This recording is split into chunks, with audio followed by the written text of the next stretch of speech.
NCIB times ಮೀಡಿಯಾಗೆ ಸ್ವಾಗತ. ನಾನು ದರ್ಶನ್ ಹುಣಸೂರು. ವಿಶ್ವವಿಖ್ಯಾತ ಮೈಸೂರು ದಸರಾ ಮಹೋತ್ಸವದ ಜಂಬೂ ಸವಾರಿ ಮೆರವಣಿಗೆಗೆ ದಿನಗಣನೆ ಆರಂಭ ಆಗಿದೆ. ಜಂಬೂ ಸವಾರಿ ಮೆರವಣಿಗೆಯಲ್ಲಿ ಪಾಲ್ಗೊಳ್ಳುವಂತಹ ದಸರಾ ಗಜಪಡೆ ಹಾಗೂ ಅಶ್ವಗಳಿಗೆ ಕುಶಲ ತೋಪು ಸಿಡಿಸುವಂಥ ತಾಲೀಮು ಕೂಡ ನಡೆಸಲಾಗಿದೆ.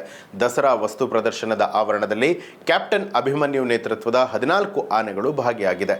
ಕುಶಾಲು ತೋಪು ಸಿಡಿಸುವಂತಹ ತಾಲೀಮಿನಲ್ಲಿ ಅಶ್ವಾರೋಹಿ ದಳದ ಕುದುರೆಗಳು ಕೂಡ ಭಾಗಿಯಾಗಿದೆ.